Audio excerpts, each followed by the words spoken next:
হরিণ ডাক দিয়া কই হামজা, একটা তীর শুধু বাকি আছে, আমার গায়ে মাইরা নষ্ট কইরো না। ওই তীরটা তোমার লাগবে, কারণ তোমার বাতিজা মুহাম্মদুর রাসূলুল্লাহর মাথায় আবু জাহেল আঘাত করে রক্ত জড়ায় ফেলছে। এ হামজা, তুমি দুনিয়ায় জীবিত থাকবা আর তোমার বাতিজার গায়ে রক্ত ঝরবে। এ কেমন চাচা হইলা? এই আওয়াজটা হরিণের জবান দিয়ে বের হয়েছে। সাথে সাথে আমির হামজা আর হরিণের দিকে তীর মারেন নাই, ওই তীর নিয়ে তিনি সোজা চলে আসলেন বাড়িতে। আইসাই দেখেন আম্মাজান খাদিজাতুল কুবরা তিনি কান্দে, মায়া নবীর মাথা দিয়া রক্ত জড়ে। ওই অবস্থায় আম্মাজান ডাক দিয়া কয়, নাইনি আজকে মক্কার কেউ আমার স্বামীর মাথা দিয়া রক্ত জড়ায় দিল। কি করলেন তিনি? আবু জাহেলের কে ক্ষতিটা করছেন? কোন ক্ষতি তো আমার স্বামী আবু জাহেলের করেন নাই, তিনি তো শুধু কালেমার দাওয়াত দিয়েছেন, এটাই বুঝি তার অপরাধ, এই বুঝি তার অপরাধ। আমার স্বামী তো জন্মের আগে বাবা হারাইছে, আপনাদের মতো চাচাদেরকেই তো নবী বাবা পাইছে। আল্লাহু আকবার। আমির হামজা কই খাদিজা চুপ কর, আমার বাতিজার রক্তের বদলা না নিয়ে আমি হামজা ঘরে আসবো না। সোজা চলে গেলেন আবু জাহেলের কাছে, যায় দেখেন আবু জাহেল বন্ধুদের নিয়ে আড্ডা দেয় আর তামসা করতেছে, হাসতেছে। কই মুহাম্মদের মাথা ফাটাই আইছি। বন্ধুদেরকে নিয়ে আবু জাহেল তামসা করে। ওই মজলিসের মধ্যে আমির হামজা ঢুকে গেলেন, ঢুকা বলতেছেন, আবু জাহেল শুন, মুহাম্মদের চাচা হামজা এখনো জীবিত। আল্লাহু আকবার। হামজা এখনো জীবিত। হামজা যে মুহাম্মদের চাচা এটা তুই জানোস নি? এই বইলাই দেরি নাই, যেই তলোয়ারটা ছিল তলোয়ারের বাট দিয়ে আবু জাহেলের মাথার মধ্যে দেরি নাই তিনি বসায় দিছেন। যেইভাবে নবী রক্ত জড়াইছে এইভাবে নবীর চাচা আবু জাহেলের মাথা দিয়ে রক্ত জড়ায় দিছেন। আল্লাহু আকবার জোরে বলেন। আবু জাহেলের চেলাগুলি তারা ডান দিকে বাম দিকে তারা দাঁড়ানো, সবাই তখন আক্রমণ করতে চায়। আবু জাহেল কই চুপ কর, কেউ সামনে আসবি না, কেউ সামনে আসবি না, কারণ তোরা হামজারে না চিনলো আমি চিনি, ঠিক না? তোরা না চিনলো আমি চিনি। ভেজাল বাড়াইও না, বাড়াইও না, ভেজাল বাড়াইও না, আমারে মারছে ও দূরই রাখো। তোমরা যদি সামনে আসো এরপরে ভেজাল বাইরে যাইব, কারণ হামজার গোষ্ঠী অনেক বড়, সম্ভ্রান্ত, সব এক হয়ে যাবে, অতএব ভেজাল বাড়াইতে চাই না। দেখছেন কি কর? হামজা আমারে মারছো, কেন মারছো? আমার বাতিজারে রক্ত জড়াইলে কেন তুই? তোমার বাতিজা বাপ দাদার ধর্ম সাইরা এক আল্লাহর দাওয়াত দেয়। আমির হামজা কয়, এই যদি আমার বাতিজার অপরাধ হয় তাহলে আজ তোরা সবাই সাক্ষী থাক, আমি আজ থেকে আমার বাতিজার ধর্ম গ্রহণ করলাম। আল্লাহু আকবার জোরে খা। পশ্চিমাদের চোখ পড়েছে কাবাগরের প্রান্তরে, ব্রিটিশ দালাল দল বেঁধেছে ধ্বংস করতে চায় কারে। পশ্চিমাদের চোখ পড়েছে কাবাগরের প্রান্তরে, ব্রিটিশ দালাল দল বেঁধেছে ধ্বংস করতে চায় কারে। আল্লাহ পাকের ঘর তোর সাহস থাকলে ধর, তো জাহানের মালিক যিনি পবিত্র কাবার, ঠিক কিনা? ওই আরবের দিন বাঁচাতে সত্য ন্যায়ের মুক্তি চাই, মুহাম্মদের বাহিনী আজ আসলে তোদের রক্ষা নাই। ওই আরবের দিন বাঁচাতে সত্য ন্যায়ের মুক্তি চাই, মুহাম্মদের বাহিনী আজ আসলে তোদের রক্ষা নাই। মুহাম্মদুর রাসূলুল্লাহর বাহিনী আসেনি, হাত উঠে বলো আসেনি। একটু দাঁড়াও, জেগে উঠো ওহে মুসলমান, আর কতদিন দিন ইসলামের সইবে অপমান। একটু দাঁড়াও, জেগে ওঠো ওহে মুসলমান, আর কতদিন দিন ইসলামের সইবে অপমান। রক্ত দিয়ে পবিত্র ওই মক্কা মদিনা, সেই জমিনে সিনেমা হল চলতে পারে না। মসজিদে আকসার ইমামকে গুম করে ফেলেছে। ফিলিস্তিনের গাজা এলাকায় প্রতিনিয়ত মুসলমানের রক্ত ঝরছে, ঠিক কিনা জোরে কর। এই বেঈমানের দল আজকে আমার আপনার কলিজায় হাত দিয়া দিছে। খানা কাবা নিয়ে ষড়যন্ত্র, মক্কা মদিনা নিয়ে ষড়যন্ত্র, মসজিদে আকসা নিয়ে ষড়যন্ত্র, বাইতুল মুকাদ্দাস ভাঙ্গা এখানে গির্জা বানাইতে চায়। নাউজুবিল্লাহ জোরে কর। মুসলমানের কলিজায় হাত দিয়া দিছে রে যুবক। আর ঘুমায় থাকার সুযোগ নাই, এখনই ঈমান নিয়ে জাগতে হবে। সুযোগ নাই, পৃথিবীর হায়াত শেষ দিকে, আমাদেরকে আল্লাহ এখন পরীক্ষা নিবে, বাছাই করবে সত্যিকারে ঈমানদার কারা। অতএব আর ঘুমায় থাকার সুযোগ নাই, ঈমানই বলে বলিয়ান হইয়া সজাগ হওয়ার জন্য কারা কারা প্রস্তুত, হাত উঠে দেখা।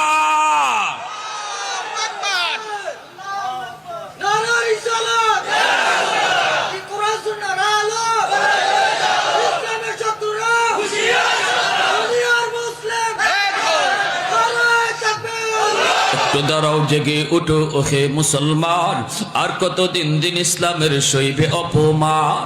রক্ত দিয়ে পবিত্র ওই মক্কা মদিনা, সেই জমিনে সিনেমা হল চলতে পারে না। নূর মক্কার ইসলাম তার থাকলো কি আর দাম, বন্দিশালায় তাকে যদি কাবার ইমাম, ঠিক কিনা? ওই আরবের দিন বাঁচাতে সত্য ন্যায়ের মুক্তি চাই, মুহাম্মদের বাহিনী আজ আসলে তোদের রক্ষা নাই।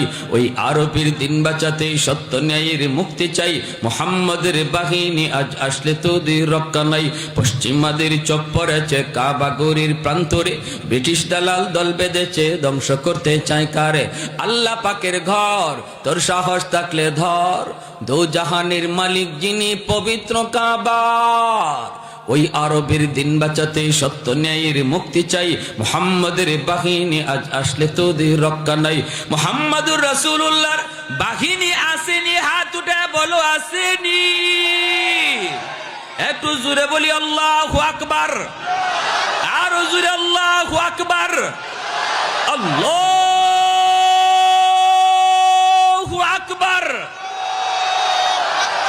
মাশাআল্লাহ মাশাআল্লাহ। আওয়াজ যেখানে যা দেওয়ার, না দিলে দুশ্মন মনে করে আমরা ঘুমাই দিছি, মনে করো না? মাঝে মাঝে খুচা দিয়া দেখে আমরা ঘুমো না সজাগ। খুচা দেয়, খুচা, বুঝেননি? মাঝে মাঝে আমাগরে খুচা দেয়, দিয়া দেখে ঘুমাই দিছি না সজাগ। কেমনে খুচা দেয় শুনবেন? খোঁচা দেওয়ার তরিকা আছে, সিস্টেম আছে। আমাকে দেশে আছে কিছু ইহুদিদের দালাল, এরাও মাঝে মাঝে খোঁচা দিয়া দেখে বাংলাদেশের মুসলমান এরা ঘুমে না সজাগ। ওই দেখেন না, কয় আমরা বলে বান্দর থেকে আইছি। আপনারাও কি মানেন? আমরা বান্দরের জাতি না মানুষের জাত? আমরা বানরের জাত না মানুষের জাত? আমরা বলে বানরের জাত। তুই বানরের জাত হ, এটা আমরা কোনো আপত্তি নাই। তুই তোর বাপ দাদা 14 গোষ্ঠী বান্দর কো, আমরা কইতে রাজি না, ঠিক না? আমরা মানুষ থেকে জন্ম নিছি, ঠিক কি না? আলহামদুলিল্লাহ, পাঠ্যপুস্তক থেকে এটা বাতিল করা হয়েছে। ডারউইনের মতবাদ বাংলাদেশ সরকার, ধন্যবাদ জানাই সরকার বাহাদুরকে, সিদ্ধান্ত নিয়েছে এদেশে তৌহিদি জনতার প্রাণের দাবি, তারা সেটা বাস্তবায়ন করেছে। ডারউইনের মতবাদ ওই নাস্তিকদের মতবাদ বই থেকে সরানোর সিদ্ধান্ত হয়েছে, বলি আলহামদুলিল্লাহ। এজন্য মনে রাখবেন, আপনার সন্তান স্কুলে পাঠান, ভালো কথা, অসুবিধা নাই, পড়ান, কিন্তু বাচ্চাটায় পরে কি কি শিখানো হইতেছে, তারে কি মুসলমানি তার রাখা হইতেছে না মুসলমানি বাতিল করা হচ্ছে, এই খবরটা রাখাও বাপমার দায়িত্ব। উলামায়ে কেরাম যদি ভুলটা ধইরা না দিত, তাহলে আপনারা জানতেনই না যে কি পড়াইতেছে। পর্দার উপরে, পর্দার বিধানের উপরে খারাপ খারাপ কিচ্ছা লেখা, বুরকা পরার উপরে ছোট ছোট বাচ্চাদের দিলে ঘৃণা জন্মাইতেছে। বিভিন্ন কিচ্ছা বানায়, বুরকা পরার কারণে কিচ্ছা বানাইছে, আগুনে জ্বললে মহিলা মরে গেছে, বুরকায় পেঁচ লাগিয়া ট্রেনের তলে পড়ে মরে গেছে। এভাবে কিচ্ছা বানায় বানায় ছোট বাচ্চারে শিখায়, যাতে করে এই বুরকার প্রতি বাচ্চাদের অন্তরে ঘৃণা জন্মে। আর শিখায় মানুষ বান্দর থেকে আসছে, এই না সেই না বিভিন্ন কথা। এইগুলা আপনারা গার্ডিয়ান হিসাবে যদি এগুলা নজর না রাখেন, আর এই পড়ার কারণে বাচ্চা যদি আল্লাহকে ভুলে, এই পড়ার কারণে সে যদি ইসলাম থেকে দূরে সরে, কিয়ামতের ময়দানে সবার আগে এই মা আর বাবাকে আল্লাহর আদালতে সন্তান আসামি বানাবে। রব্বানা আতিহিম দিআফাইনি মিনাল আযাব ওয়াল আনহুম লানান কাবীরা। সব দায়িত্ব হুজুরদেরকে দিয়েন না, সব দায়িত্ব হুজুরদের নাও, সব দায়িত্ব হুজুরদের নাও।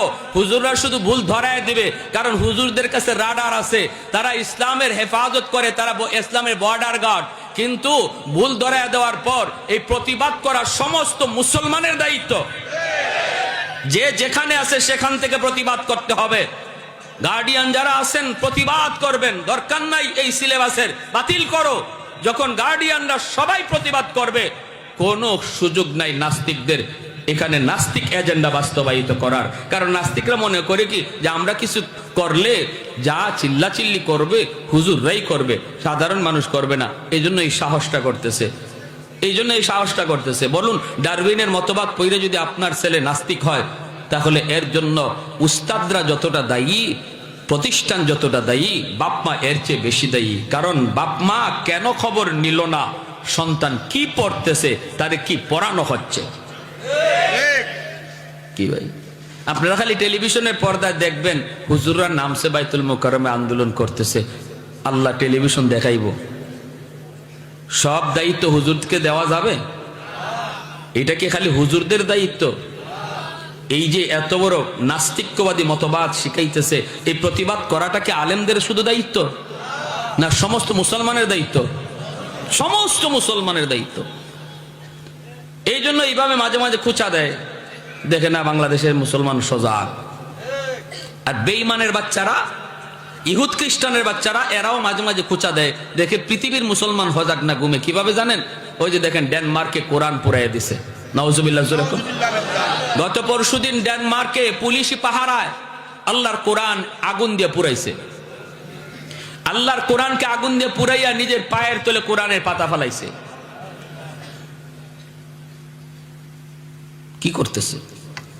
কি করতেছে? আমরা তো কোন বেঈমানের, কোন বিধর্মীর, কোন ধর্মীয় গ্রন্থ আমরা অপমান করি না, করি? আমরা হিন্দুরা গীতা পড়ে, কে কোন দিন কোন মুসলমান গীতা ছিঁড়ে আগুনের মধ্যে ফেলাইছে? বৌদ্ধদের ত্রিপিটক, কে কোন মুসলমান কোন দিন তাদের এই ধর্মীয় পুস্তক পায়ের তলা ফেলাইছে? মুসলমান কোনদিন উগ্রবাদ নয়, মুসলমান সর্বদাই অসাম্প্রদায়িক একটা ধর্ম। আল্লাহর নবী শিখাই গেছেন, মদিনায় নবী যখন রাষ্ট্রপ্রধান, তখন এই মদিনায় ইহুদিও ছিল, নাসারাও ছিল, বৌদ্ধও ছিল, বিভিন্ন ধর্মের মানুষ ছিল। আল্লাহর নবী সবাইকে ধর্ম পালনের সুযোগ দিয়েছেন, এমনকি তাদের ধর্মীয় উপাসনালয়ের পাহারাদারিও করেছেন সাহাবায়ে কেরাম। আর মুসলমানদের দিকে আঙ্গুল তুলে জঙ্গিবাদ কইয়া, সাম্প্রদায়িক কইয়া, অথচ মুসলমানদের কাছে কোনো সাম্প্রদায়িকতা নাই। মুসলমান কোনোদিন কোন ধর্মীয় পুস্তকে আঘাত করে না, ধর্মীয় অনুভূতিতে আঘাত করে না। যতবার আঘাত করা হচ্ছে, মুসলমানের ধর্মীয় অনুভূতিতে আঘাত করা হচ্ছে। আমার ভাইরা, এজন্য বলতেছিলাম, আমির হামজা কয়, নে তুই ভালো করে শুনে রাখ, আমার ভাতিজা মুহাম্মদ ইসলাম ধর্ম প্রচার করার কারণে যদি তুই আমার ভাতিজার গায়ে আঘাত করে থাকস, তাহলে আজ ভরা মজলিসে শুনে রাখ, আজ থেকে আমি হামজা কালেমা পড়ে মুসলমান হয়ে গেলাম। আল্লাহু আকবার। এজন্য আবু জাহেল সর্বশেষ মাস্টার প্ল্যান করেছে, সর্বশেষ মাস্টার প্ল্যান। মুহাম্মদকে তো কোনোভাবেই পারলাম না, মুহাম্মদকে দেখি একটা কোন রকম ধোঁকা দিয়ে তার ক্ষতি করা যায় কি না। বন্ধুরা কয়, দোস্ত তুমি কেমনে ক্ষতি করবা? কয়, দরজার সামনে বিশাল একটা গর্ত বানায় রাখ, বাতিজা আমাকে দেখতে আসবে। আমি অসুস্থ, কিন্তু আমি তো অসুস্থ না, অসুস্থ মানুষের বান্দরে বিছানায় পড়ে থাকবো, আর তোরা যায় বলবি তোমার চাচা আবু জাহেল অসুস্থ, বাতিজা আসবে আমাকে দেখার জন্য, টের পাবে না এখানে যে বিশাল গর্ত আছে, পা দিবে সাথে সাথে নিচে চলে যাবে, আর সবাই মিলে তখন উপর থেকে মাটি দিয়া মোহাম্মদকে মেরে ফেলব। নাউজুবিল্লাহ। আমার নবী, দয়ার নবী, মায়ার নবীর ক্ষতি করবে, আর আল্লাহ চায়া চায়া দেখবো কি কোন না।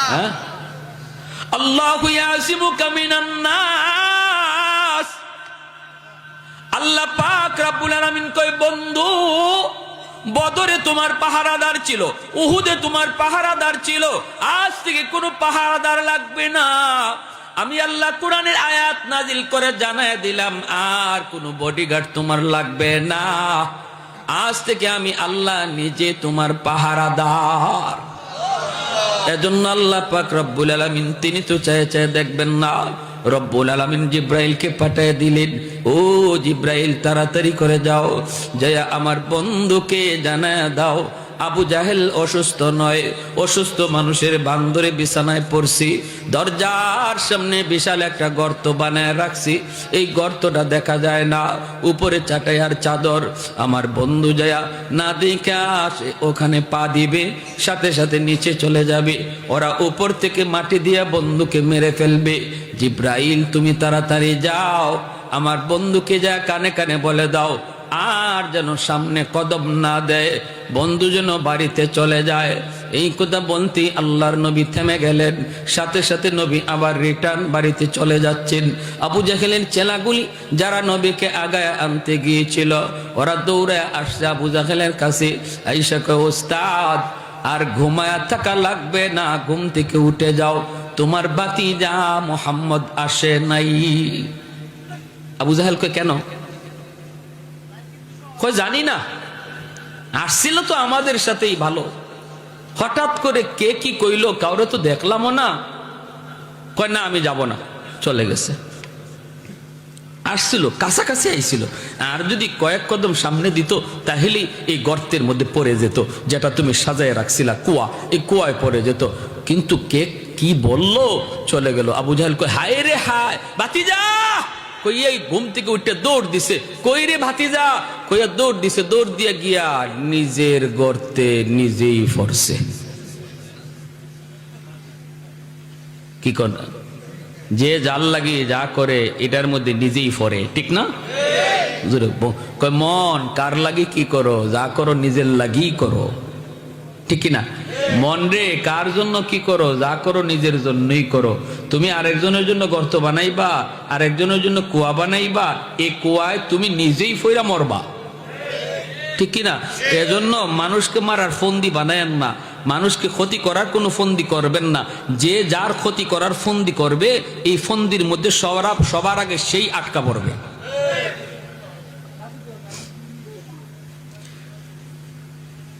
রাশিয়ার একবারে তুলাধুনা করে ফেলবে নেটো, সব অবরোধ দিয়ে দিল, অর্থনৈতিক অবরোধ, অস্ত্রের অবরোধ, সব অবরোধ দিয়ে দিল। এমন ভাবে মানে কি কয় কুয়া খনন করলো রাশিয়ার জন্য। এখন দেখা যায় এই কুয়ার মধ্যে ইউরোপ নিজেই ফিরে গেছে, ঠিক না? কি কয় রাশিয়ার মানুষ না খায়া মরে না, ইউরোপের মানুষ না খায়া মরার অবস্থা শুরু হয়েছে। এজন্য আরেকজনকে মারার জন্য কুয়া খনন করো না, এই কুয়ায় নিজে পড়বা। এটাই বাস্তবতা, এটাই চরম সত্য, এটাই চরম সত্য।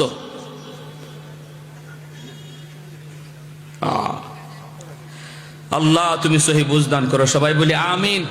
আমার ভাইরা, পৃথিবীর অবস্থা খুব খারাপ, তাম দুনিয়া জুড়ে তৃতীয় বিশ্বযুদ্ধের আশঙ্কা হচ্ছে, তৃতীয় বিশ্বযুদ্ধের আশঙ্কা হচ্ছে খুব, কারণ বিশ্বযুদ্ধের দিকে আগাইতেছে। ইউক্রেন রাশিয়ার যুদ্ধ থামবার কোনো আলামত নাই, এটাকে বাড়ায় রাখতেছে একদল পিছন থেকে বাড়ায় রাখতেছে। আর মুসলমানকে কেন তারা টার্গেটে ফেলাইলো? মুসলমানদের টার্গেটে ফেলাইয়া কোরআন পুরাইতেছে ডেনমার্কে, কোরআন পুরাইছে এর আগে আরেক দেশে, সুইডেনে। কি ব্যাপার এগুলা? কি রাশিয়া কি মুসলমানের পক্ষ লই লিছে? না, মুসলমানের পক্ষ লয় নাই। রাশিয়া যদি কিছু বইলা থাকে সেটা সঠিক কথা বলছে। ফিলিস্তিনের জমিনে মুসলমানদের উপরে এমন আগ্রাসন চলবে ইহুদি হায়নাদের। মানবতা মানবতা মানবতা, মানবাধিকারের স্লোগান তুলে তোমাদের কুত্তা মরলেও মানবাধিকারের স্লোগান তুলো, আর ফিলিস্তিনের জমিনে ছোট বাচ্চারা পর্যন্ত তোমাদের বন্দুকের গুলি থেকে রেহাই পায় না। এতটুকু মানবতা তোমাদের ভিতরে নাই, আর মানবাধিকারের স্লোগান তোমরা করো। এই কথাটা যদি বইলা থাকে রাশিয়া বলছে, এটা তার অপরাধ নয়, এটা সঠিক বলছে, ঠিক কিনা? সঠিক বলছে, ধর্মের কোনো বিষয় নয় এখানে। রাশিয়া তো মুসলিম কোনো দেশ নয়, রাশিয়া খ্রিস্টান দেশ, কিন্তু সেটা সঠিক কথা বলেছে, সঠিক জবাব দিয়েছে। বলে মানবাধিকারের স্লোগান যদি তোমরা কুত্তা মরলেও করো, যে একটা কুকুরকে কেন হত্যা করা হলো এরও বিচার চাই, তাহলে মানুষ মারতেছে অকাতরে ইসরায়েল হায়নারা, ইহুদি হায়নারা, এখানে কেন প্রতিবাদ হবে না? প্যারে হাদিরিন, জোর যার মুল্লুক তার চলছে। কের মানবতা? মুসলমান মারলে কোনো বিচার নাই, এর কুত্তা মরলেও বিচার আছে। এই হলো এদের টার্গেট। আল্লাহ নবী রহমতের নবীর সামনে আর আগাইলেন না। আবু জাহেল দৌড় দিয়ে নিজের কুয়ার মধ্যে নিজেই পড়লো। এখন আবু জাহেল কুয়ার মধ্যে পড়ে কিরে খবর কি, আমি মুহাম্মদের জন্য কুয়া বানাইলাম, এই কুয়ার খবর তো আমারই নাই দেখতেছি, ঘটনা কি, নিজেই পড়ে গেছে। আর আল্লাহ পাক রব্বুল আলামিন কুয়ারে কয়, কুয়া তোর খালিকার মালিককে? কয় আল্লাহ তুমি। কয় এখন তোর পেটে কে ঢুকছে জানো? কয় কে? কয় তুমি আমার দুশ্মন, আমার বন্ধুর দুশ্মন। তুই কুয়া আরো বেশি করে গভীর হয়ে যা। আল্লাহর আদেশ পাওয়া মাত্রই কুয়া অটোমেটিক গভীর হয়ে গেছে। আবু জাহেল দেখে ঘটনা কি, আমি বানাইলাম এর দূর, এখন যে আমি খালি নিচে যাই, শুধু নিচের দিকে যায়। একটু পরে আবু জাহেলকে তোলার জন্য আবু জাহেল কয়, আমারে তখন তোরা তুল। হাত বাড়াইছে, লাগাল পায় না। মই ফালাইছে, লাগাল পায় না। রশি ফালাইছে, লাগাল পায় না। আবু জাহেল নিচ থেকে কয়, আমি তো এত গভীর কুয়া বানাই নাই, আমার বুঝ হয়ে গেছে গন্ডগোল কোন জায়গায়। তোরা তাড়াতাড়ি করে আমার ভাতিজা মুহাম্মদের কাছে যা, মুহাম্মদ না আসা পর্যন্ত কোনো শক্তি নাই আমার এখান থেকে তুলতে পারে। দেখেন কেমন চিনা চিন্ত আবু জাহেলে আমার নবীরে, এরপরও কপালে হেদায়েত নাই। ঠিক না? কপালে হেদায়েত নাই। কয় মুহাম্মদ যদি আমারে আইসা না তুলে, কেউ তোরা তুলতে পারবে না, কারণ আমার বুঝ হয়ে গেছে গন্ডগোল কোথায়। আমি তো এত গভীর গর্ত বানাই নাই, কেমনে এত গভীরে আসলাম? অতএব গন্ডগোল ওখানে, তাড়াতাড়ি যা মুহাম্মদের কাছে। আমার বন্ধুরা, বাবাজিরা, একটু মনোযোগ দিয়ে খেয়াল করে শুনে রে যুবক। এমনি লোকগুলি নবীর কাছে চলে আসলো, আইসেই বলতেছে, বাত মুহাম্মদ, তোমার চাচা আবু জাহেল গর্তের ভিতরে পড়ে গেছে। আল্লাহর নবী কয়, কৌকে তোমরা? বলে হ, কুয়ার ভিতরে পড়ে গেছে। মায়ার নবী বলেন, তাহলে এখন কি করতে হবে? কয়, আমরা অনেক চেষ্টা করেছি, তারে তুলতে পারি না, আমাদেরকে পাঠিয়ে দিয়েছে তোমাকে নেওয়ার জন্য। তুমি যে যদি হাত না বাড়াও, তোমার চাচাকে নাকি তোলা যাবে না। যাবানি? চাচাকে কুয়া থেকে তুলতে তুমি যাবানি? আমার নবী রহমতের নবী, খুলুকে আজিমের অধিকারী নবী, যেই নবী কোনোদিন গালির জবাব গালি দিয়া দেয় না, আঘাতের জবাব নবী আঘাত দিয়েও দেয় না, ওই নবী তখনও কয়, নবী ভালো করে জানেন এই গর্তটা, এই কুয়াটা নবীকে মারার জন্য তৈরি করেছিল। এরপরেও রহমতের নবী বলেন, চলো আমার চাচাকে উপরে তোলার জন্য আমি সাহায্য করব। আর একটু জোরে কন্যা সুবহানাল্লাহ। कौनैन मुख्तार खुदा तुमको बनाया, कौनैन मुख्तार खुदा तुमको बनाया, उम्मत का निगाहबान खुदा तुमको बनाया, उम्मत का निगाहबान खुदा तुमको बनाया। मौला मेरा आका मेरा रहमत की नबी है, ताजदार मदीना है तुम्हारे अरबी है, अशजार ने देते हैं नबूवत के शहादात, तशकीक कमर में है तो अंगुल की इशारात। একটু জোরে আল্লাহু আকবার।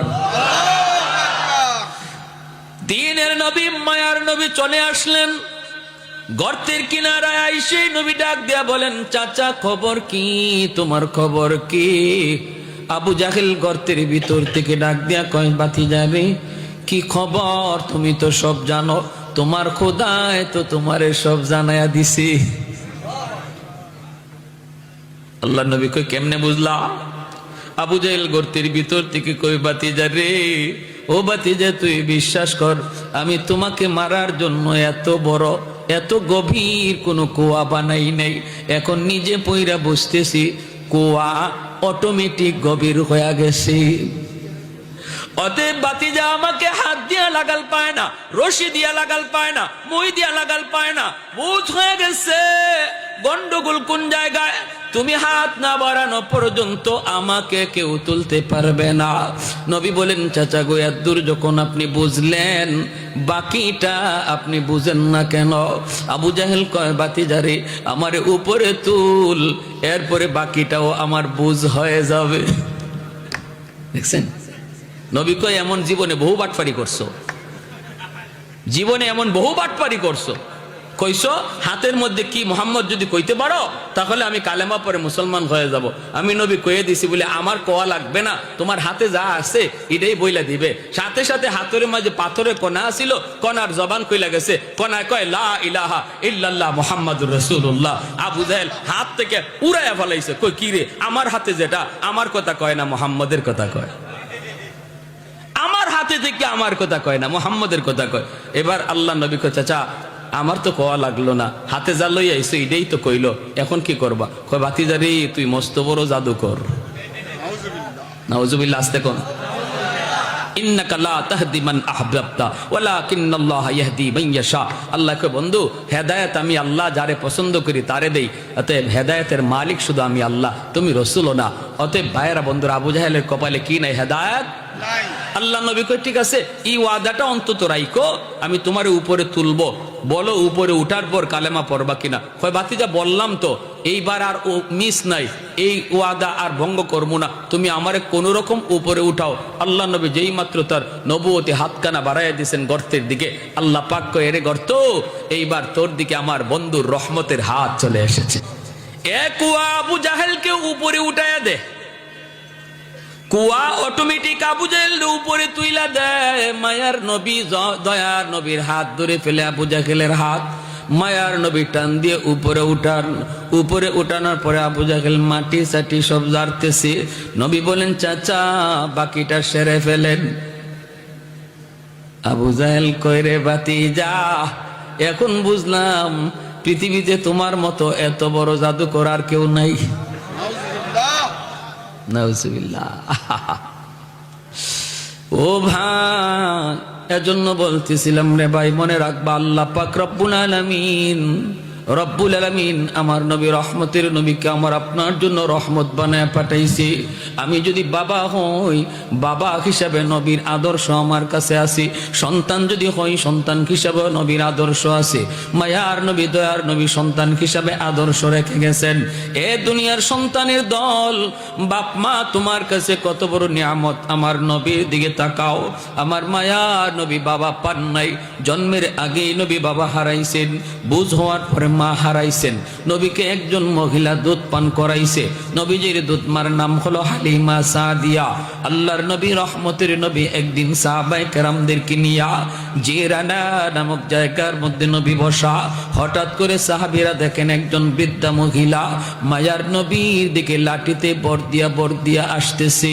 আমার নবী দয়ার নবী দেখা মাত্রই তিনি দাঁড়ায় গেলেন। নবী দাঁড়ায়া ওই মহিলার দিকে নবী দৌড় শুরু করে দিলেন। সাহাবায়ে কেরাম মহিলাকে চিনেন না, কোনোদিন মহিলাকে তারা দেখেন নাই। হঠাৎ করে দেখেন নবী দাঁড়ায় গেছেন তার সম্মানে, দৌড় শুরু করে দিয়েছেন তার সম্মানে। সাহাবায়ে কেরাম নবীর পিছনে পিছনে তারাও দৌড়ান। আল্লাহর নবী কাছাকাছি আইসা বলতেছেন, মা গো, ও মা, তুমি কেন কষ্ট করে মুহাম্মদের দরবারে তুমি আসলা? আমাকে তুমি কেন খবর দিলা না? যদি আমাকে খবর দিতা মুহাম্মদ তোমার দরবারে হাজির হয়ে যেত। আমাকে কেন খবর দেও নাই গো মা? খবর যদি তুমি আমাকে দিতাও, আমি মুহাম্মদ তোমার দরবারে নবুয়তি লইয়া হাজির হয়ে যেতাম। কারণ আমি মুহাম্মদের নবুয়তির চেয়েও তোমার দাম বেশি, তোমার দাম বেশি, কারণ তুমি আমার মা। এই বইলেই মায়ার নবী দয়ার নবীর নবুয়তি চাদর, মায়ার নবীর গায়ে যেই চাদরখানা নবীর গায়ে লাগানো থাকতো, ওই চাদরখানা নবী মাটিতে বিছায়া দিলেন। বিছায়ে নবী বলতেছেন, মা গো, তুমি নবীর নবুয়তি চাদরে বসে যাও, পায়ের জুতা খুলবা না, তোমার পায়ের জুতার বালিতে নবীর নবুয়তি চাদর ধন্য হবে। সাহাবায়ে কেরাম অবাক হয়ে তাকায় শুধু দৃশ্য দেখতেছেন। কে সেই ভাগ্যবতী নারী, কে সেই এত দামি মহিলা, যেই দামি মহিলাকে নবী তার চাদরে বসাইতেছেন, আবার জুতা খুলতেও নবী নিষেধ করেন। মহিলা ওই চাদরেই তিনি বসে গেলেন। সাহাবীরা জিজ্ঞেস করে, নবী গো, কে সেই মহিলা? কোনোদিন তো দেখি নাই। আল্লাহর নবী, রহমতের নবীর চোখ দিয়ে দর দর করে পানি পড়ে। নবী কান্দেন আর বলেন, সাহাবীরা রে, তোমরা তো ভালো করে জানো তোমাদের নবী এতিম, জন্মের আগেই বাবা হারাইলাম। বাবার আদর কেমন আমি নবী তা জানি না। আব্বু ডাক দেওয়ার মধ্যে কত মজা আমি নবী জানি না। আমি নবী বুঝ হওয়ার পর পরই মা হারাইলাম। মার সেবাও আমি নবী পারি নাই, সুযোগ পাই নাই। তোমরা তো জানো নবীর একজন দুধমা আছে, ওই দুধমার নাম কি জানো নি? কয় হালিমা সাদিয়া।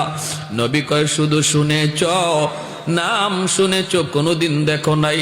আজকে ভালো করে দেখে নাও, যিনি নবীর নবতী চাদরে জুতা সহ বসে গেলেন, ইনি নবীর দুধমা, যার নাম হলো হালিমা সাদিয়া। আল্লাহ নবী, রহমতের নবী, চোখ দিয়ে দর দর করে পানি পড়ে।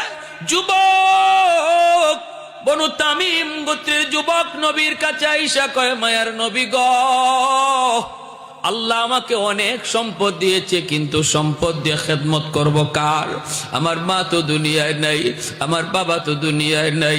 আজ যদি আমার আব্বা আমার আম্মা দুনিয়ায় থাকতেন, আমি যেভাবে খুশি বাপ মার সেবা করতে পারতাম। আল্লাহ আমাকে অনেক ধন দিয়েছে, দৌলত দিয়েছে, কিন্তু যেদিন বাপ মা দুনিয়ায় জীবিত ছিলেন, ওই দিন আমি অর্থকরীর সন্ধান পাই নাই, আমি সম্পদের মালিক হতে পারি নাই। আমার কাছে তখন টাকা পয়সা ধরা দেয় নাই। যেদিন টাকা পয়সা ধরা দিয়েছে, ওই দিন বাপ মা দুনিয়ায় নাই। আমার মার চিকিৎসা আমি করাইতে পারি নাই গো নবী, আমার বাবার ভালো কোনো চিকিৎসা করাইতে পারি নাই। ইয়া রাসূলুল্লাহ, আজ আমি ওই পয়সা দিয়া কি করব? এই পয়সা দিয়ে আমি কি করব? কার সেবা করব? পয়সা দিয়া বালিশ বানাইতে পারি, বিছানা বানাইতে পারি, আমি তো টাকা পয়সা হাতে নিয়ে চোখের পানি জড়ায় জড়ায় শুধু কান্দি গো নবী। ও গো নবী, জানতে চাই গো নবী, কবরে শুয়ে থাকলেও আমার আম্মা আব্বার সেবা করার সুযোগ আমার আসেনি। আল্লাহ নবী কয়, যুবক, 5টা কাজ যদি তুমি করো, আল্লাহ পাক কবরে থাকলেও তোমার সেবা বাপ মার কবরে পৌঁছায় দিবে। 5টা কাজ যদি তুমি করো, তোমার খেদমত কবরে পৌঁছে যাবে। 1 নাম্বার, নবী বলেন, আসসালাতু লাহুমা, বেশি বেশি করে বাপ মার জন্য এই দোয়াটা করবা, যেই দোয়াটা আল্লাহ কোরআনের মধ্যে শিক্ষা দিয়েছেন, রব্বির হামহুমা কামা রব্বায়ানি সগীরা। আমার সাথে সবাই পড়েন, রব্বির হামহুমা কামা রব্বায়ানি সগীরা। আল্লাহ পাক রব্বুল আলামিন এই দোয়াটা শিখাইয়া দিয়েছেন। দুনিয়ার সমস্ত সন্তানদেরকে আল্লাহ শিখাইছেন, ও দুনিয়ার সন্তানের দল, তোমরা যারা বাপ মার জন্য আমি আল্লাহর কাছে দোয়া করতে চাও, কেমনে দোয়া করবা জানো নি? আমি আল্লাহ তোমাদেরকে দোয়া শিখাইয়া দেই। আমার কাছে এমনি এমনি দোয়া করবা, বলবা রব্বির হামহুমা কামা রব্বায়ানি সগীরা। আল্লাহ, আমার আব্বা আম্মার উপরে তুমি রহম করো, আমার আব্বা আম্মার উপরে তুমি মায়া করো। যেইভাবে শিশুকালে আমার মা আমার বাবা আমাকে মায়া করছেন, আমাকে দরদ দিছেন, আমাকে রহম দিছেন, এইভাবে তুমি আমার আব্বা আম্মার উপরও মায়া করো, রহম করো। আল্লাহ বুঝাইতে চাইলেন, রে দুনিয়ার সন্তান, শিশুকালে তোমার মা তোমার বাবা তোমাকে কি পরিমাণ মায়া করছে। শিশুকালে তোমার মাদার পাশে কত রাত মা দাঁড়ায় দাঁড়ায় পাহারা দিছে, তুমি জানো না, আমি আল্লাহ জানি। জোরে কোন সুবহানাল্লাহ। কতদিন তোমার বাবা তোমাকে কুলে নিয়ে ডাক্তারের কাছে রাত দিন দৌড়াইছে, তুমি জানো না রে যুবক, আমি আল্লাহ জানি।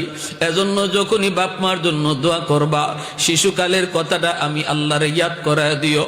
যখনই তুমি এইভাবে আমার কাছে দোয়া করবা, আমি আল্লাহ তোমার দোয়া কবুল করে নিব। এজন্য ভাইরা, শিশুকালে কত মা কত বাবা জীবন দিয়া দিতে চাইছে সন্তানের জন্য। কত মা এমনও আছে কইছে, আল্লাহ গো, আমার হায়াতটা আমি আমার সন্তানরে দিয়া দিলাম, তবু আমার সন্তানের হায়াত তুমি বাড়ায় দাও। আল্লাহ, আমার জীবন আমি আমার ছেলেকে দিয়ে দিলাম, তবু আমার ছেলের হায়াত তুমি বাড়ায় দাও। কত মা নিজের জীবন দিতে রাজি হয়েছে। বাইরে মনে রাখবা, রাশিয়া একটা ভূমিকম্প হয়েছিল।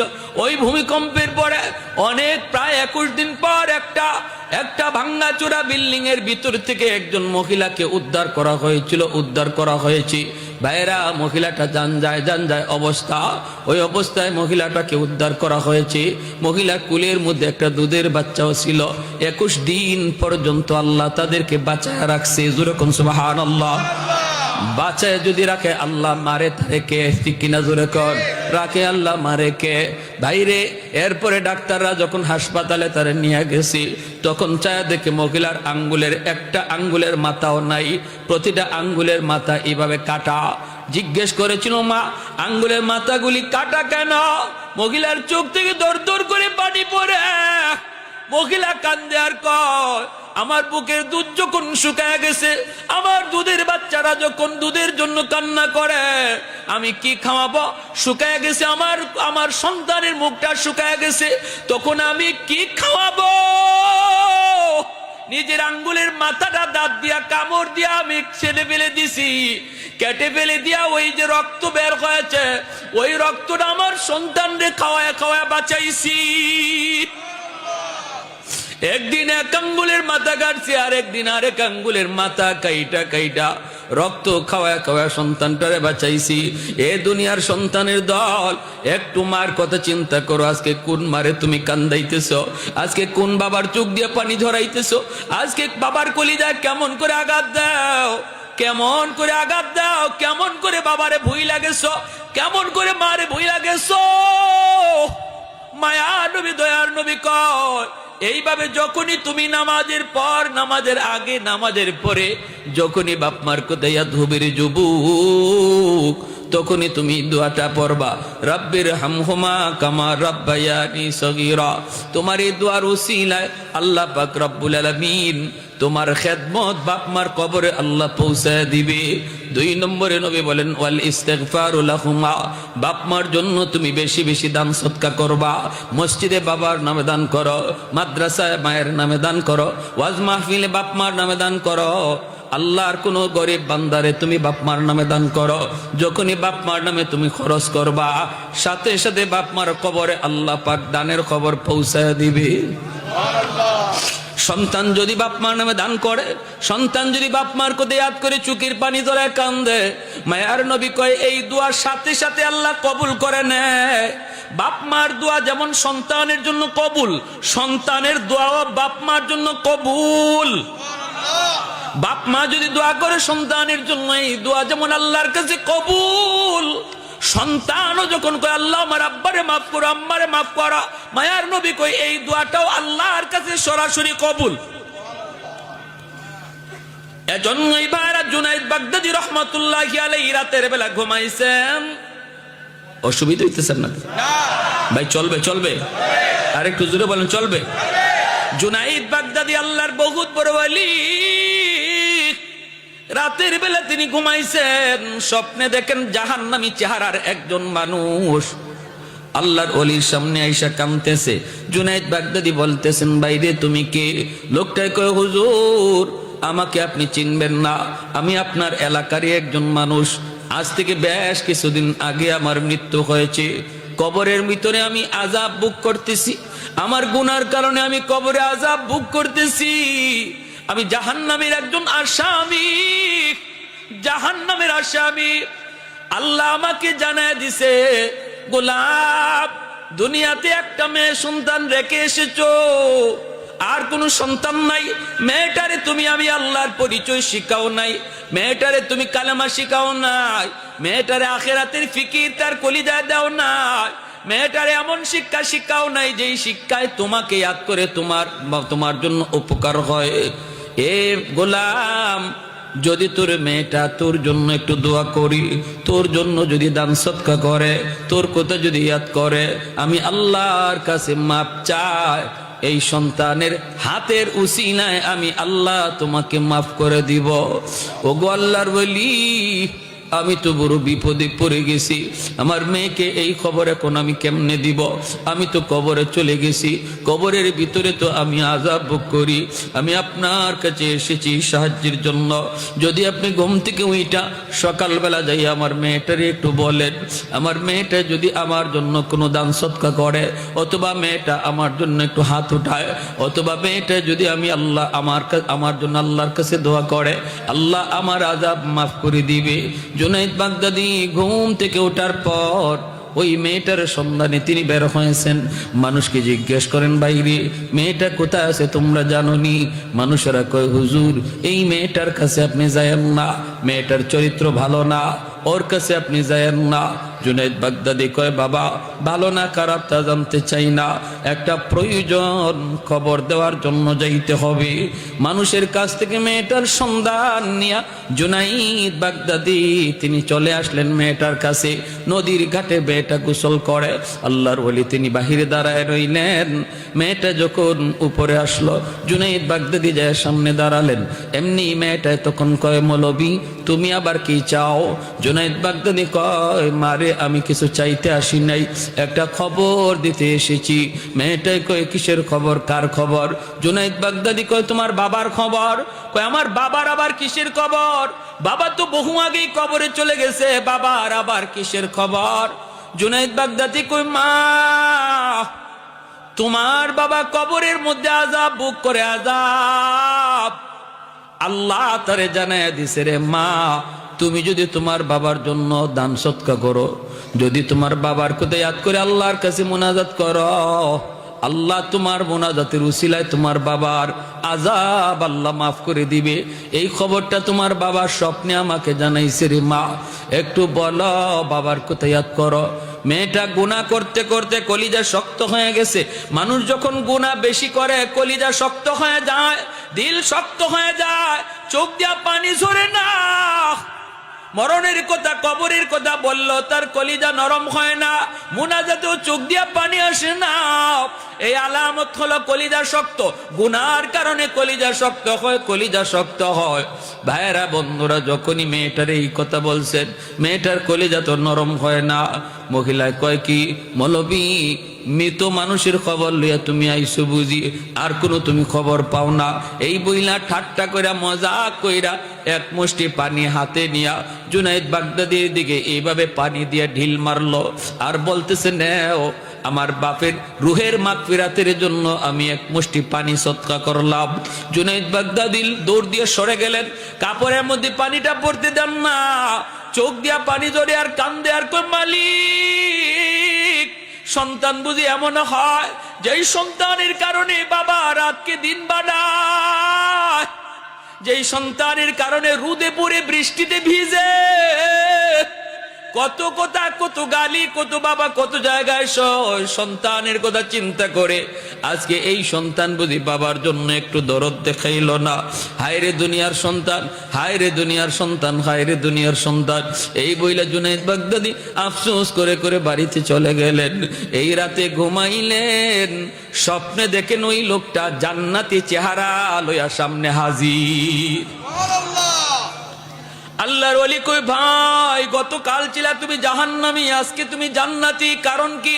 তোমার মেয়ে তো কোনো উপকার তোমার করে নাই, তাহলে কেমনে পরিবর্তন হলো? লোকটা হাসি খুশি কয়, হুজুর আমি আপনার উপকার স্বীকার করতে এসেছি, শুকরিয়া আদায় করতে এসেছি গো হুজুর। আপনি আমার মেয়েটারে খবর দেওয়ার পর মেয়েটা গুনাহগার, গুনাহ করতে করতে দিল শক্ত হয়ে গেছে। আমি বাবার কথা মনে করার পরেও তার দিল নরম হলো না, কথা ঠিক। কে যে হাতের মধ্যে এক মুষ্টি পানি নিয়ে আপনার দিকে ঢিল মারছিল, এই পানিটা আপনার গায়ে পড়ে নাই, পানিটা পড়ছে একটু মাটিতে, আর যেই জায়গায় পড়ছে এই জায়গায় দীর্ঘদিন যাবত একটা পোকা পানির তৃষ্ণায় ছটফট ছটফট করতেছে। পোকাটার জানজায় জানজায় অবস্থা, পানির তৃষ্ণায় ওই পোকার মুখে যায় পানিটা পড়ছে, পানিটা খাইয়া পোকার জীবন রক্ষা হয়েছে। পোকাটায় তখন দোয়া করছে, মালিক যার উসিলায় পানি পাইয়া আমার জীবন রক্ষা হলো, তুমি তারে মাফ করো। আল্লাহ পাক পোকার দোয়ার খাতিরে আমার কবরের আযাব মাফ করে দিছে। मैं तालिब मौला हूँ मेरे इश्क निराला, मैं तालिब मौला हूँ मेरे इश्क निराला, है जुमला जहां जिनके तजल्ली से उजाला, मादरुद जखा गैर खुदा यार नदारिम, जुजियात खुदा ही चिदिगुर कार नदारिम, जुजियात खुदा ही चिदिगुर कार नदारिम। ভাইরা বন্ধুরা জন্য বলতেছিলেন মায়ার নবী 5টা আমলের কথা বলছেন। যুবকরে কয়টা আমল জুড়ে বলেন? যাদের বাপমা নাই, সন্তান বাপমার জন্য কি করবে? আল্লাহ নবীর হাদিস থেকে শুনাইতেছি 5টা আমল। কয়টা আমল? 5টা আমল। 1 নাম্বার, বেশি বেশি দোয়া করা। কোন দোয়া? আল্লাহ যে দোয়া শিখাইছে কোরআনে, ঠিক না?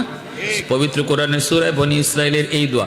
2 নম্বর নবী কয় বেশি বেশি দান সদকা করা, ওয়াজ মাহফিলে সাহায্য করা, মাঝে মাঝে বাপ মার জন্য ওয়াজ মাহফিলে আয়োজন করা। এই যে যেমন আপনাদের যুবকগুলি, এই এলাকার যুবকগুলি আজকে তাদের মুর্দে গানের কথা ইয়াদ করে এত সুন্দর আয়োজন করেছে, আল্লাহর নবীও বলেছেন এটা 2 নম্বর কাজ। 3 নম্বরে নবী বলেন ইনফাজ ওয়াহদিহিমা মিন বাদিহিমা, বাবা মার যদি কোনো ঋণ থাকে ঋণ পরিশোধ করা, অর্থাৎ বাবার কাছে কেউ পায়, মার কাছে কেউ পায়, এই পাওনাটা তুমি সন্তান হিসাবে পরিশোধ করো। যখনই বাপ মার পাওনা তুমি পরিশোধ করবা, সাথে সাথে তোমার খেদমত মা বাবার কবরে পৌঁছায়া দিবে কে? আল্লাহ। ভাই শুনো, ভালো করে শুনো। বাবা কারো হক নষ্ট করছে, তুমি সন্তান হিসেবে জানো। এই যুবক, বাবা কথা কেন? বাবা কারো হক নষ্ট করছে তুমি সন্তান জানো। যেমন তোমার ফুফুর, অর্থাৎ তোমার বাবা তার বোনের হক দেয় নাই, হতে পারে। অথবা তোমার বাবা তোমার বোনদের হক দেয় নাই, সব সম্পদ তোমারে লিখে দিয়ে গেছে গা। এমনও বাবা আসেনি না নাই? ভালো করে খেয়াল রাখেন। যে অংশটা আল্লাহ কোরআনের মধ্যে উল্লেখ করে দিছে, বোনের কতটুকু অংশ, ভাইয়ের কতটুকু অংশ, এই বন্টনটা করছেন কে? আল্লাহ। কোন চেয়ারম্যানে না, কোন মেম্বারে, কোন এমপি মিনিস্টারে? বন্টনটা করে দিয়েছেন কে? আল্লাহ। তোমার বাবা এই আল্লাহর বন্টন করা মোতাবেক সম্পদ দেয় নাই, কাউরে ঠকাইছে, কাউরে জিতাইছে, এটা তুমি জানো। তোমার প্রতি মায়া দেখায় কবরে যাওয়া মাত্রই যত বড় হাজি সাহেব হোক, উনি যত বড় হাজি সাহেব, বছরে বছরে হজ করুক, যত বড় তাহাজ্জুদ গুজার হোক, নিশ্চিত কবরে আগুনে জ্বলতেছে। কারণ এটা বান্দার হক। এটা কার হক? বান্দার হক। বান্দার হক আল্লাহ মাপ দিবে না। তুমি যদি বাবার কবরে খেদমত পৌঁছাইতে চাও, মায়ার নবী বলতেছেন 3 নাম্বার ডিউটি হলো তোমার বাবার দ্বারা যাদের হক নষ্ট হয়েছে তাদেরকে তাড়াতাড়ি ডাইকা আনো। ফুফুর হক নষ্ট হয়ে থাকলে ফুফুরে ডাকো, না থাকলে ফুফা তো ভাই বোনে ডাকো। তোমার বোনের হক দিছে না তোমার আব্বা, বোনরে ডাকো, নাইলে বোনের ছেলে মেয়েদেরকে ডাকো। ডাক্কা আল্লাহ যেইভাবে বন্টন করে দিছে এইভাবে বন্টন করে জমিটা বুঝাইয়া দাও, বিটা বাড়ি সহ বুঝাইয়া দাও। নতুবা 40টা না 100টা গরু জবাই কইরা বাবার নামে জিয়াফত করলেও কবরের আগুন নিভবে না, কবরে আগুন নিভবে না। তুমি যদি বাবার কবরে আগুন নিবাইতে চাও সন্তান হিসাবে, মায়ার নবী বলে দেখো বাবার দ্বারা কারো হক নষ্ট হয়েছে কিনা, তাড়াতাড়ি হকটা ফিরাইয়া দাও। এটা হলো 3 নাম্বার ডিউটি। 4 নাম্বার নবী বলেন সিলাতুর রাহমিল্লাতি লা তুসালু ইল্লা বিহিমা, তোমার বাবার যারা আত্মীয় স্বজন তাদের সাথে আত্মীয়তা রক্ষা করে চলো। বাবার রক্তের মানুষগুলার খবর নেও। যখনই বাবার রক্তের মানুষগুলার খবর তুমি নিবা, সাথে সাথে তোমার বাবার কবরে আল্লাহ তোমার খেদমত পৌঁছায় দিবে। বাবা নাই চাচা আছে, বাবা নাই ফুফু আছে, বাবা নাই চাচা তো ভাই বোন, দাদা দাদি, চাচা চাচি, ফুফা ফুফি, ফুফা তো ভাই বোন, চাচা তো ভাই বোন, এরা হলো তোমার বাবার রক্তের মানুষ। মায়ার নবী কই বাবা নাই, বাবার রক্তের মানুষগুলা আছে, ওদের খবর নাও, সুখে দুঃখে তাদের পাশে থাকো, তাদেরকে মাঝে মাঝে সাহায্য করো। যখনই তুমি তাদের পাশে দাঁড়াইবা, সাথে সাথে আল্লাহ তোমার খেদমত বাবার কবরে পৌঁছায় দিবে। মা দুনিয়ায় নাই, মা রক্তের মানুষগুলো আছে, যেমন নানা নানি, মামা মামি, খালা খালু, এরা হলো মা রক্তের মানুষ।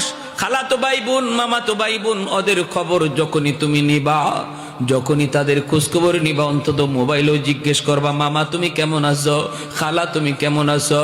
যখনই খালা কয়ে ডাক দিয়া কইবা, খালা তুমি কেমন আছো, আল্লাহর নবী কয় যেন তুমি তোমার মায়ের কবরে ফোন লাগাইছো, যেন মার খবরটা তুমি নিতেছ, মামার খবর নিছো না, যেন মায়ের খবর তুমি নিতেছ।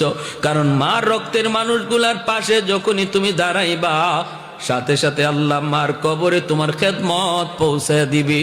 কিন্তু আমাদের সমাজে আজকে আমরা দেখি ব্যতিক্রম, আমরা নিজে বড় হলে নিজে রক্তের মানুষগুলার দিকে তাকাই না। উল্টা হয়ে গেছে, উল্টা বাবার নামে 10টা 20টা গরু খাওয়ায়, কিন্তু বাবার রক্তের মানুষ ভিক্ষা করে খায়। আসেনি না নাই? লাভ নাই। বাবার রক্তের মানুষগুলা যদি কষ্ট পায়, বাবা কবরে কষ্ট পায়। মার রক্তের মানুষগুলা যদি তোমার দ্বারা কষ্ট পায়, মা কবরে কষ্ট পায়। মায়ার নবী কই 4 নম্বর ডিউটি হলো মা বাবার রক্তের মানুষগুলার খবর তুমি নেও। এখনকার যুগে আর যাওয়াও লাগে না, অন্তত মোবাইলের মাধ্যমে সপ্তাহে একবার আত্মীয় স্বজনের কাছে ফোন দিও রে যুবক। আল্লাহ তোমার পয়সা দিয়েছে, আল্লাহ তোমার সম্পদ দিয়েছে, আলহামদুলিল্লাহ শুকরিয়া আদায় করো। লিস্ট করে নাও, খাতার মধ্যে আত্মীয় স্বজনের নাম্বার গুলা লেখা নাও। মামার নাম্বার, মামির নাম্বার, নানার নাম্বার, নানির নাম্বার, চাচা চাচির নাম্বার গুলো তাদের মোবাইলে তুমি খাতায় লিখে নাও। সপ্তাহে তারিখ ধার্য করে দাও, সপ্তাহের অমুক দিন আমি সবাইকে ফোন দিয়া খবর নিব। চাচা তুমি কেমন আছো, মামা তুমি কেমন আছো। আল্লাহর নবী কই যুবক, তুমি তোমার মার খেদমত বুঝি কবরে পৌঁছাইতে চাও, ফোনটা তুমি যেই মামারে দিবা, আল্লাহ খেদমত মার কবরে পৌঁছায় দিবে। 5 নাম্বার আমলটা, সর্বশেষ আমলটা শুনেন, বয়ানও প্রায় শেষ। ইকরামু সাদিকিহিমা মিন বাদিহিমা। নবী বলেন মা নাই, বাবা নাই, কিন্তু বাপ মার বন্ধু বান্ধব আছে। বাবার বয়সের মানুষ আছে, মার বয়সের মানুষ আছে। যখনই তুমি বাবার কোনো বন্ধু বান্ধবকে তুমি পাইবা, তখনই বাবার মতো লোকটারে শ্রদ্ধা কইরো। তুমি ডাক দিয়া কইও, চাচা কতকাল আব্বার সাথে চলছেন, আজ আমার আব্বা দুনিয়ায় নেই। আব্বা থাকলে তো ঘরে আসতেন, 1 কাপ চা খাইতেন, চাচা একটা চা খায়া যান। যেই মাত্র ঘরে আইনা চাচার 1 কাপ চা খাওয়াইবা, আল্লাহ পাক রব্বুল আলামিন তোমার খেদমত বাবার কবরে আল্লাহ পৌঁছায় দিবে। বাজারে পায়া গেছো তোমার বাবার বন্ধুরে, দেখা মাত্রই যায় সালামটা দিয়া আদবের সাথে হাতটা মিলায় কো, চাচা চাচা কত জীবন আব্বার সাথে চলছেন, আব্বা আমার কবরে, চাচা চলেন না চাচা একটা চা খাওয়াই। যখনই চাচার 1 কাপ চা খাওয়াইবা, মায়ার নবী কয় তোমার খেদমতটা আল্লাহ বাবার কবরে পৌঁছায় দিবে। যেই মাত্র বাবার বয়সের মানুষগুলো তুমি শ্রদ্ধা করবা, বাবার কবরে আল্লাহ শান্তি পৌঁছায় দিবে। মা নাই, কিন্তু মা যাদের সাথে চলতো ওরা আছে, এদেরকে পাইলে মার মতো শ্রদ্ধা কইরো। ঈদে ঈদে পারলে মার মতো মার বান্ধবীদেরকে একটা শাড়ি কিনে দিও। গরিব মানুষ, মার বান্ধবী, মার সাথে চলতো, মার পাশে বৈশা পান সুপারি খাইতো, গল্প গুজব করতো, পাইলে ঈদে ঈদে একটা শাড়ি কিনে দিও, চাচার একটা লঙ্গি কিনে দিও। যেই মাত্র তুমি শাড়িটা কিনে দিলে, আল্লাহর নবী কয় তোমার মারে আল্লাহ পাক কবরে জান্নাতি শাড়ি পরায় দিব। সুবহানাল্লাহ, জোরে কর না সুবহানাল্লাহি ওয়া বিহামদিহি সুবহানাল্লাহিল আযীম। হাদিসের আলোকে 5টা আমল শুনাই বলছেন। কোন মানুষটা আইছিল, একটা যুবক কানতে কানতে নবীর আইয়া এই প্রশ্নটা করছিল, নবী গো আমার আব্বা আম্মার জন্য কি আমার কিছু করার আছে? নবীকে আছে। নবী হলেন বক্তা আর এই যুবক হইল শ্রোতা। একজন শ্রোতা আর বক্তা একজন, শ্রোতাও একজন বক্তাও একজন। আমার ভাইয়েরা বন্ধুরা, ওই অবস্থায় দেখা যায় এমন এক বয়ান আল্লাহ নবী করছেন, কিয়ামত পর্যন্ত কোটি কোটি মানুষ আমরা নবীর এই বয়ানের শ্রোতা হয়ে গেছি। তখন নবীর সামনে শ্রোতা ছিল মাত্র একজন। কয়জন? একজন। আর আজ এই বয়ানের শ্রোতা কত হাজারো কোটি মানুষ। কেমন দামি একটা বয়ান নবীজি একজন শ্রোতার সামনে রেখে করছেন। অতএব শ্রোতা কম না বেশি এটা ওয়াজের মাকসাদ নয়। মাকসাদ হলো কার অন্তরে কথাগুলা ঢুকছে, কে নিজেরে পরিবর্তন করার নিয়ত করে মাহফিল থেকে উঠছে? যদি একজন মানুষও নিয়ত করে আল্লাহ আর মারে কষ্ট দিব না, আল্লাহ আর আব্বারে কাদাইমু না। আল্লাহ নবী কয়, যেই সন্তান রাতের বেলা মারে খুশি করে ঘুমায়, সকাল হওয়া মাত্রই আল্লাহ জান্নাতের দরজা খুলে দেয়। আর যেই সন্তান রাতের বেলা বাপ মারে কষ্ট দিয়ে ঘুমায়, জানে মার মনে কষ্ট, বাবার মনে কষ্ট, এরপরও মাপ চায় নাই, মারে খুশি করে নেয়, ঘুমায় গেছে, এই রাত যদি তার মরণ হয়, সে যত বড় আমল হোক, যত বড় আবেদ হোক, আল্লাহ নবী বলে সকাল হওয়া মাত্রই তার জন্য জাহান্নামের দরজা খোলা হয়ে যায়। অতএব আজকের রাতটারই জীবনের শেষ রাত মনে করে ইচ্ছায় অনিচ্ছায় যদি মা বাবারে কষ্ট দিয়ে থাকি, কারা কারা আজকে মাপ চাইতে রাজি আছে? একটু হাত উঠে আল্লাহকে দেখা। আল্লাহ তুমি প্রতিটা হাতকে কবুল করো, জোরে করো আমিন। আগামী বছর এই মাহফিলটা হোক, এটা আমরা কারা কারা চাই দেখান তো আবার। মাশাআল্লাহ মাশাআল্লাহ। আল্লাহ আমাদের প্রত্যেকের হায়াতে বরকত দাও, আমরা যেন আগামী বছর এখানে বসতে পারি, যেন তোমার কথা তোমার